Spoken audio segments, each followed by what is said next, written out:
By now, you must have watched the disturbing footage from Bangladesh a few days ago following a popular uprising against her authoritarian regime. Former Prime Minister Hasina Wajid fled from Dhaka and took refuge in India. Welcome to New Wave Global. I'm Marvi Sirmed, and you are watching Unraveled. People of Bangladesh, especially the young students, the Gen Z, had been out on the streets for weeks, protesting at first the unfair reservation quotas, which later transformed into a powerful resistance against Ms. Wajid's regime. Ms. Hasina Wajid responded with a proverbial iron hand, the brute force. Bangladesh witnessed the bloodiest weeks in its recent history, probably only second to the events during its independence struggle. The ruckus has ended now. A new interim government has been formed under the Nobel laureate, Professor Muhammad Yunus. But the crisis is far from over. The interim government has several challenges and potential hiccups before a democratic dispensation sets in following the constitution of Bangladesh. Tonight, we shall try to unravel the multifarious issues surrounding the nation's future, which seems to be hanging in the balance. To help us navigate this complex and rapidly evolving situation, we are joined by a distinguished guest whose insights into South Asian politics, especially Bangladesh, human rights, and global affairs are unparalleled. Our guest today is Mr. Salil Tripathi, a renowned writer and journalist, an author based in New York. He is a member of the board of PEN International. He has authored critically acclaimed works, the next of which, The Gujaratis, A Portrait of the Community, will be published later this year. Welcome, Mr. Tripathi. Thank you so much. Yeah. So, with the formation of an interim government, Mr. Tripathi, under Professor Muhammad Yunus, what are the immediate political challenges this government faces, and how might these impact the possibility of a stable democratic transition in Bangladesh? That's a great question. I think the biggest challenge is the restoration of law and order, because there has been quite a bit of anarchy on the streets from the images we see. There are, attacks on minorities. There are attacks that you see. Now, we have to make the distinction between who's doing the attacks and who's not doing the attacks. There are some very redeeming and positive images coming out of students cleaning up the streets, cleaning up the mess, and directing traffic, because police have disappeared. And the police have disappeared because they were responsible for most of the killings. So either they are protesting or they're scared of coming out. So it is in a kind of a chaotic state just now. But who could be a better person than Dr. Yunus to lead it? And look at the cabinet he has assembled. I mean, it's got minority representation, not just Hindus, but Chakmas too. It has got a leading environmentalist, Saida Rizwana Hussain, as an environmental advisor, and other people from the civil society, including the students. So actually, as it often happens in situations like this, when the professional politicians take a beating, the good people come forward, and the good people of Bangladesh are coming forward, and we should all wish them very well. But the challenges are A, restoration of law and order, B, deciding a timetable when the elections can be held, because that will have to be the priority. This government, however wonderful it is, can't go on for long. Dr. Yunus is also in his 80s. And the third thing, of course, is to reassure its major neighbors and partners. And that does mean India, because India itself is a right-wing Hindu nationalist government, which would, get almost a schadenfreude. And, that if Bangladesh does get into an anarchy, because then it feeds into what it has believed all these years, that the only person who stands between anarchy and Islamic resurgence and democracy and secularism was Hasina Wajid. Yes. And if she has been removed, India would want to, a lot of people in the Indian establishment want to believe that there's going to be only chaos and anarchy. So it's in the interest of the new regime or government or caretaker administration in Bangladesh to reassure the people that that will not happen. Yes, but that actually creates several questions. First of which, is about India's, how it is being perceived in Bangladesh. If you can, because India has been perceived as very close to Awami League and Hasina Wajid, but right now, people of Bangladesh seem to have a lot of anger in them against the former prime minister. And any country, especially India, who had helped in their independence, Bangladesh's independence, and Bangladeshi people must be very grateful to India. But now, how this Hasina Wajid's refuge in India, does it complicate the relationship? How does it affect it? Yeah, it complicates it at various levels. First of all, you're absolutely right that India has been a close ally of Awami League and of Hasina Wajid. That's beyond, nobody would dispute that. India has also been deeply suspicious of BNP, the main opposition. And that's not simply because of this new bogey that BNP is a partner of Jamaat-e-Islami.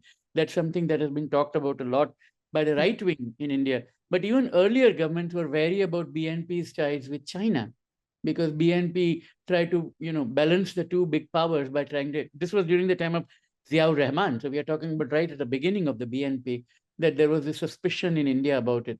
But India has done the right thing by, letting Hasina in. Not letting her in would have been, first of all, it would send a very wrong signal to India's allies in the region that if you're in trouble, India will not look after you. Secondly, it is assumed that she is there only for a short time and she will go somewhere else. Where she goes next, nobody knows. We will see how soon that will happen. But it's not that simple, because India and Bangladesh have signed a treaty of extradition. Under the treaty of extradition, either country can ask the other that if anybody has well-founded assumption or allegation or perception of having committed a crime, then they can be brought back to the country. And of course, India wanted that because India wanted extremists who are creating trouble in India's northeast to be brought under control. And that's why India wanted it. But now Bangladesh has the reciprocal right. Now, if these 300 odd people who have been killed officially and unofficially, we don't know the number, if there's a great desire for justice and accountability in Bangladesh, and if Bangladesh were to ask for Hasina's extradition, that's going to be a very difficult foreign policy issue for India to. So it would also be in India's interest that she doesn't stay in India too long and that she leaves soon. But the strategic mistake that India has made in recent years is to ally very closely with the government in power and not with the people of Bangladesh. Because people in Bangladesh, you're quite right, were very fond of India and remain fond of India for what it did during the freedom struggle. But if then you are perceived to be very close with a government which has a very bad record on corruption, on nepotism, on favoritism, and human rights, and internet freedoms, and inflation, at that time, people are not going to be very happy with you. But that's what India did. India said that if she's not there, it's going to be a chaos, and therefore we'll put all our eggs in one basket. And that sometimes breaks the basket and not the eggs. Yes, but to be fair, I mean, India's point about the economic indicators being better under Sheikh Hasina Wajid, how do you think that fares? Do you think Well, but Bangladesh's economy rests on 2 or 3 pillars, right? Let's look at it that way, dispassionately.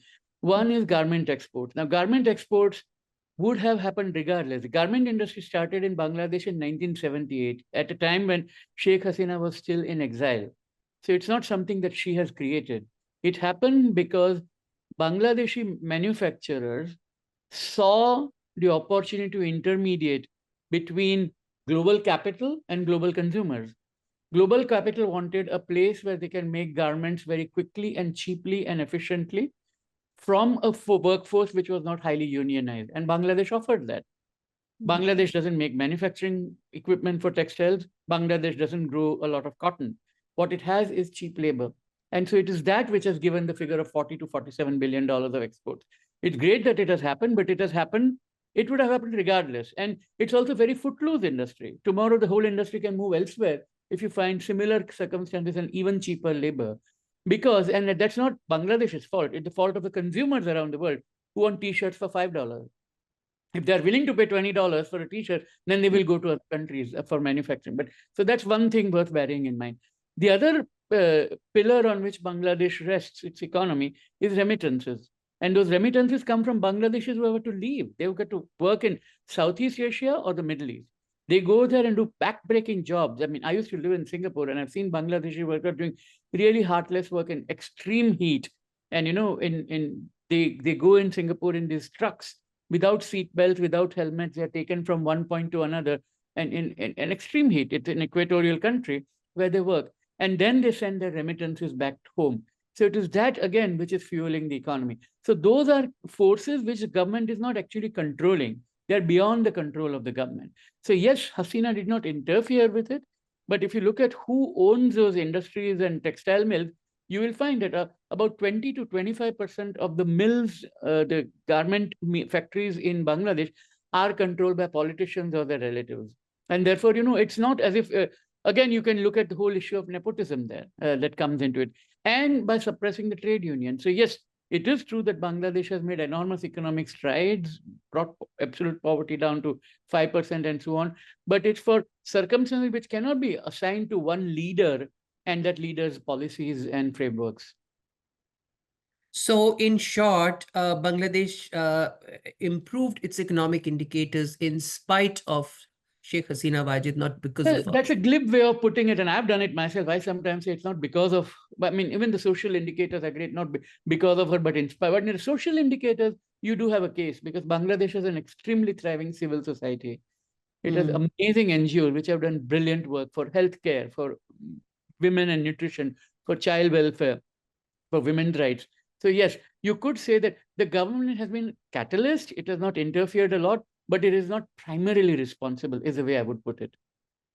Okay. So now the suspicions that I was looking at Indian media, the suspicion, actually, they're far ahead of the word suspicion. They're quite sure that this uprising, this protest movement, resistance, has a lot to do with Pakistan's ISI rather than an organic people's movement. What do you say about that? Well, they are not only blaming Pakistan's ISI, they are also blaming US and China, right, in this. But look at It's it this way. difficult for US and China to be together. I mean, that's the first thing, that US and China together. Secondly, look at, if I were an American State Department official today, I have four things that I'm going to be worried about, right? First is the fact that in 6 weeks or 8 weeks from now, there might be a new president. And there will be a new president, but it might be one side or the other side. So you don't know what's going to. So that's going to be one priority. Priority number 2, Middle East and Gaza. Priority number 3, Ukraine. Priority number 4 probably is going to Venezuela. So Bangladesh will take about 5 seconds of their time to think about. So to think that the US is involved is simply not true. And Pakistan itself is going through throes of, internal turmoil and transition at that time. Now, I know that there was some years ago, people used to think that ISI was omnipotent and omnipresent and so on. And there's a wonderful line in Muhammad Hanif's novel, Case of Exploding Mangoes, where there is an ISI officer in a Toyota listening to Lata Mangeshkar songs on audio tape and smoking a Dunhill cigarette and making a cell phone call, and a bomb goes off somewhere. Now, Muhammad is a fantastic writer. He's a friend of mine, and it's a beautiful novel about the Zia, about the period of President Zia-ul Haq. But it's clearly not. I mean, it is a novel. I'm not saying that ISI does not play its own tricks. Of course, it does, but it has other priorities right now. And right now, Pakistan. If I were a Pakistani, which I'm not, and I'm not a Pakistan expert either, my main priority would be to make sure that there is good, strong democratic roots in Pakistan itself, and there is good representation of elections and so on. That's not happening there. So at that time, to think that it is going to, cause trouble elsewhere suits an Indian narrative, because India likes to think Bangladesh is Pakistan in the East. I mean, Bangladesh is a very, very different society. That's right. And Bangladesh's, civil society of Bangladesh is far more alive and kicking compared to Pakistan's, with an added factor of very, very strong military establishment control over every walk of life. Yeah. And also you have to think of another thing, the Bangladeshi military, sorry, needed some water. Yeah, sure. The Bangladeshi military, if you look at it, they are one of the largest suppliers of the peacekeepers in the UN right now. So Hmm. if they play an active role in curbing democracy at home, it's going to be harder for Bangladesh to appear as a good force which will be listening to civilian authority wherever they go. So it is in Bangladesh's interest not to have a prolonged military control over the system. But you see, now that reminds me of something that has been accused, that has been blamed on the military, both in Pakistan and in Bangladesh. It is enforced disappearances. Yeah. Has Sheikh Hasina Wajid used the military in past for this kind of, underground torture cells and enforced disappearances like it happens in Pakistan? So the enforced disappearances is a very credible allegation that comes not only from Bangladesh's own civil society and human rights groups like I know Sholish Kendra and Odhikar and so on, but you also get similar allegations from Human Rights Watch and Amnesty International. So disappearances, even extrajudicial executions, particularly the so-called war on drugs that she had initiated some years ago, those are all very credible allegations. So that is true. Now, whether it is the army doing it, whether it's the border guards, whether it's the police doing it, whether it's other secret elements, including the Rapid Action Battalion, I don't know. Nobody will know because that's a deep state that you're talking about. But it's certainly a cross that Sheikh Hasina has to bear. That's right. Well, years ago when I used to visit Dhaka. Then they stopped giving visas to Pakistanis. But till 2005, 6, we used to go a lot. There used to be track to diplomatic missions with Bangladesh as well. And I sensed a lot of influence, military influence in the daily life. There used to be military, there was military presence back till 2005. I'm not sure now.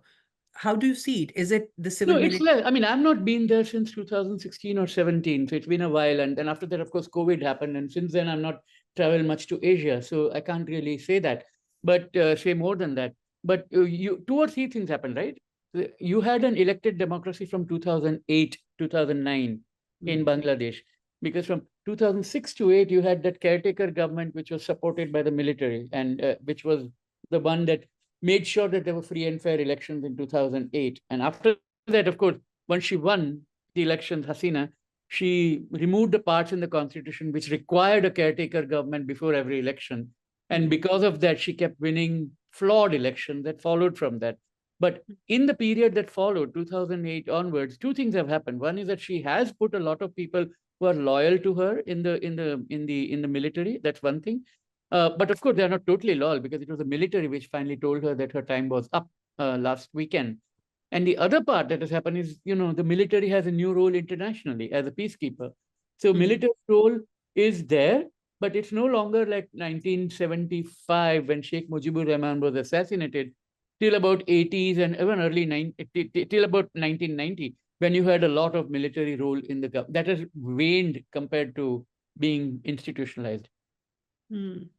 And what do you say about this apprehension that we are hearing a lot, mainly from India, about the possible hijack of the Islamists of this, whatever outcome we're going to see after this popular uprising, and parallels have been drawn with Arab Spring, where ultimately the fruits of the people's movement were not as sweet as we would have liked them to. How do you see, Yeah, will so let's look at Islamist Arab Spring, forces? for example, from the Egyptian perspective, because I was on another show recently where the same question came up. Mhm, And in Egypt, for example, Muslim Brotherhood was an extremely strong movement which is deliberately suppressed for a very long time. mhm, In Bangladesh, until recently, Jamaat was a legitimate political party and it was banned. Now it has been unbanned again. But if you look at the history of Bangladesh's elections, except 1991, when Jamaat won 12% of the vote, it has never won more than 6 to 7% of the votes. Bangladeshis are Muslims, but they are not Islamists. mhm, I think that's something that people tend to forget. And all the subsequent elections, the Jamaat has never won more than 5 or 6% of the vote. So I'm not saying that whatever has happened in the past will repeat. I mean, I'm not trying to, predicting the future is always very hard. So I don't want to do that. But I'd be very, very surprised if there is And of course, there is more visible fundamentalism in Bangladesh, such as more women are wearing, not just the hijab, but the niqab, and so on. So you're seeing that a lot more in Bangladesh than what you would have done in the, late 90s and early 2000s and so on. I've been going there for many, I mean, between 2011 and 17, I went there a lot, and otherwise I was there in the late 80s. Hmm. And you see a lot more of visible manifestations of Islam, but you also see very visible manifestations of Bengali culture, which is quite syncretic. And therefore, it's very hard to make the assumption that what will follow will be an Islamic resurgence. It may happen. I'm not saying it can't happen, because you never know. Hmm. Entirely, if you suppress something too much, it becomes more seductive. Yes, but Sheikh Hasina's government and her party, Awami League, is considered to be secular force, the only secular force in the country. So, with the elimination of that force, do you think, because other parties, Jamaat Islami itself is an Islamist party, BNP is not so far from being Islamist. I mean, they're right of the center. So, whatever forces, political forces will come up, don't you think they will be closer to the political Islam rather than secular? No, if they're allowed to flourish the way they ought to. Look at the students. They were Hmm. very secular, the ones who led the movement, right? First of all. Secondly, there is a left in Bangladesh. We don't talk about them much. And of course, Hasina called them Bamati, Bam meaning left, and Mati as Jamati, as a kind of a combination word she had created out of it. So there is that part of it that, she says that the left and Islam are together, which sometimes happens. I'm not saying it can't happen, but it's an invented term, because when you talk to the socialist and left-leaning politicians in Bangladesh, they're fiercely secular. The Oh, Sushil Samaj, as they call it in Bangladesh, which is the civil society, is also fiercely secular. I mean, they may be very pious and religious, and nothing wrong with it, but they believe in a secular, egalitarian, and equal society. So this assumption that it's Hasina or it's Islam is a very crude caricaturization of Bangladeshi politics. Yes, Jamaat is an Islamic party. Yes, Hifazat-e-Islam is an Islamic movement. And yes, BNP has sympathies towards Islam, but BNP is a nationalist party. Basically, yes, it was critical of India, but that's because it wanted to assert the Bangladeshi, and it didn't want Bangladesh to become a colony of India. Now, that's a legitimate aspiration too. I mean, a lot of my Bangladeshi friends are saying that why is India behaving as if it has lost a colony? And that's something Indians need to reflect on. That why is it that the country that they helped hmm. in its liberation struggle has turned so much against it? Yes. But then uh, why we see a lot of disturbing pictures and videos coming from Bangladesh right now, where people are attacking Hindu temples and beating up Hindus, and Hindus have been burned, and so many very, very disturbing footage. Why do you think that has happened? So two things are happening here. One is that we don't know how old the images are. I mean, some are probably new and very new. I'm not saying these attacks are not happening, and I don't want to defend the anarchy in Bangladesh. But we also are seeing images of Muslim and other Bangladeshis standing arm to arm, shoulder to shoulder, and protecting Hindu temples, right? I mean, there are so many images of that kind also that are coming out of Bangladesh. Muhammad Yunus has issued statements about it. Now, it's been Yes. barely 2 or 3 days since the government fell. And if you've kept something suppressed for a long time, anger will come out, and anger will come out against anybody who was deemed to be close to the Awami League. So if I'm angry and my father has disappeared, my mother has lost a job at a garment factory, or if she died in Rana Plaza, I'm a very young and angry Muslim man, I will see minorities who are protected by the Awami League as beneficiaries of the system. I will see an Awami League politician as a beneficiary of the system. And therefore, I will go to the president's house, Bongo Bhavan, and steal things from there, whether it's a big fish or whether it is, some clothing or whatever. And I will end up behaving like that. Is that justified? No. Is it understandable? Yes. Does understanding it mean you're approving of it? No. That's very reassuring to hear. I really hope that if something is happening, something of this sort is happening, it will die down. After especially we saw Prime Minister Narendra Modi tweeting to the chief executive of Bangladesh, Dr. Muhammad Yunus. Um, and we after Professor Yunus issued the statement, that was also quite reassuring. So we really hope that things die down if there's something.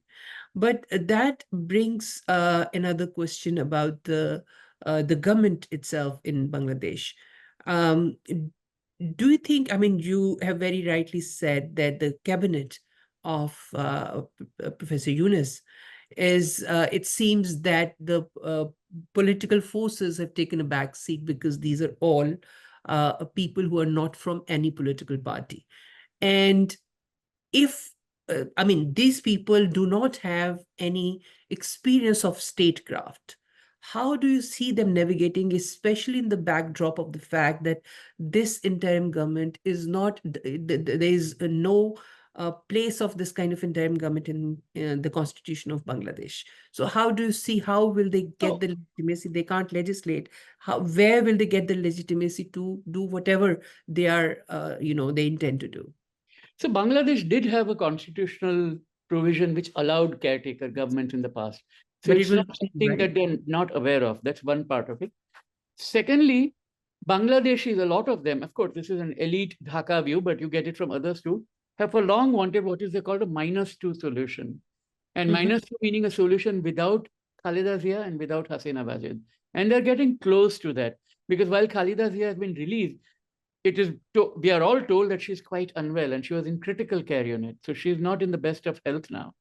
So if the two of them are not politically active, then that so-called -2 syndrome, of course, the political parties will be active, but if the voters vote against them, and Mm. I mean, it would be terrific if the people who are in the current caretaker government, and I know at least two of them personally, if they were to, become candidates and join political that'll be good for Bangladesh.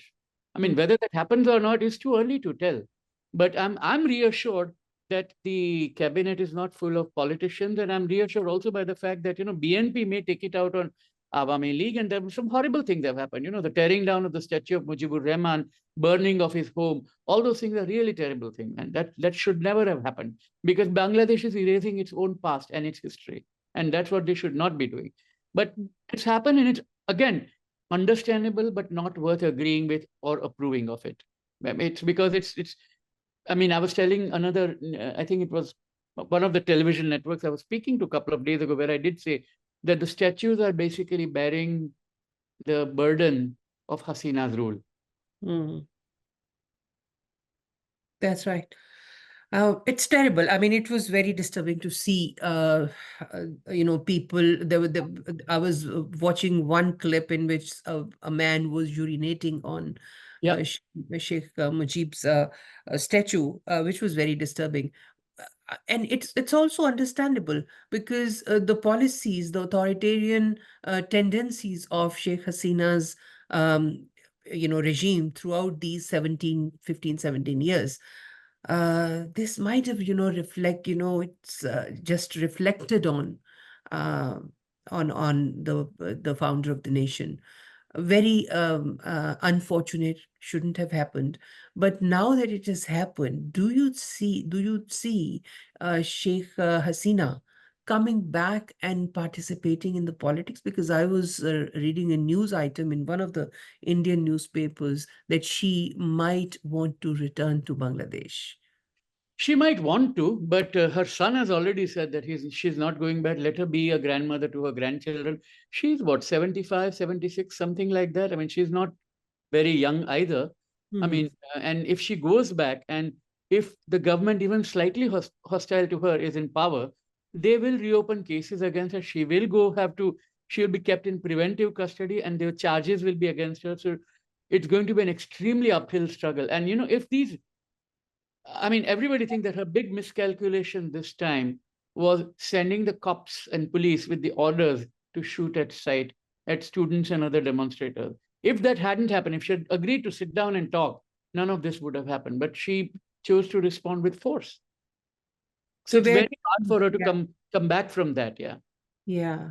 So where do you think she will go to be a grandmother? Will Very she hard to in tell. the I US? believe, I mean, I'm only going by what I read in the newspapers, and Britain is one country people are talking about, but I don't know whether the British, there are two or three issues. One is a strictly legal one, because under British asylum policies, you can ask for asylum only after landing in Britain. You can't ask for it before, right? That's the first part of it. Secondly, to land there, she would need a visa. And if her diplomatic passport is revoked, would she get a visa for Britain at the at the British High Commission in India? We don't know. And the third part is under British law, you are given an asylum if you're coming from a place of complete hostility, but not if you're coming from a neutral third country. And Britain will see India as a neutral third country and not hostile to her. So Britain might simply turn her down, saying that, no, you're safe in India, you don't need to come here. So, and I think the reason Britain might act in one of those manners is that Britain has a very strong Bangladeshi community, some of whom are dissidents who have been sent into exile because of the Awami League rule, and a lot of them are supporters of BNP and Jamaat. So, looking after her and protecting her will become a huge headache for Britain. So, Britain might, in fact, say that you should think of some other place. Now, what that could be, I have no idea. I understand her son is in the USA. So No, can one Hasina's son is in the USA and Mhm. Khalida is in the UK. Okay. So Hasina might come to the USA to live She with her could son. again, but unless, but I believe, I mean, I heard a report that maybe her visa has been revoked or something by the US. If that is indeed the case, she cannot. Hmm. So it's still a riddle where she will go and Yeah, it's uh, a headache for Mr. Jaishankar and the Indian foreign policy establishment because now they may not want her, but they cannot send her out. hmm. And if she has no place to go, what will they do? Right now, she's in a safe house. She's not even in a proper bungalow or anything. I mean, it may be a bungalow, but it's a safe house bungalow. Yeah. And do you think Professor Yunus would put India on the spot by asking the custody of Sheikh Hasina? Again, it's a speculative thing. I don't think that would be his immediate priority. What might happen is that the next attorney general or anyone like that may want to reopen cases and therefore want to interrogate her. And he may find it very hard to say no to that. But that's where this thing becomes very interesting, that is this administration there to look after the place as it exists and hold an early election, or is this here for 3 or 4 year period and offer a government? Now, if it does the latter, that creates a whole lot of problems of the legitimacy that you were talking about. But if it announces that, in 90 days there will be an election, the first priority is that we have on free and fair, open, transparent, democratic election, then all these things will fall by the wayside. Yeah, and when do you think will that happen? I mean, how long will it take to get the election date out? So the last time Bangladesh had a caretaker government, it was about a 2 year period, right, between 2006 and 8. Hmm. And that's when it was not so chaotic. So when there's a chaotic period, either you want more time because you want to bring peace, or the other is to have it quickly and move on from it, which also there's an advantage of, immediacy and urgency.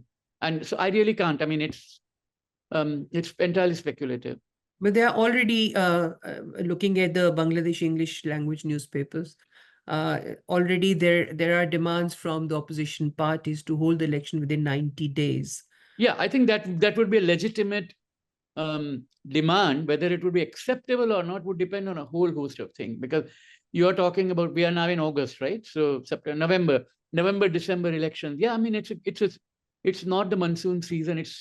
But it may become the cyclone season. So there are all kinds of factors are involved that they will have to bear in mind before agreeing to that. And if there were legitimate reason to put it in January or February, usually their elections are December, January in Bangladesh. Last year and I mean earlier this year, and then a couple of elections earlier also. It tends to be in the last part of the year or the first part of the year. So it's doable and it's possible. Yeah, but we'll have to wait and see how it. Yeah, we have to wait and see. It's too early to tell. I mean, who knew? We are even a week hasn't passed since her departure. So The question that pops in mind is, how do you see the legitimacy of, because a lot of election laws need changing mm. in Bangladesh.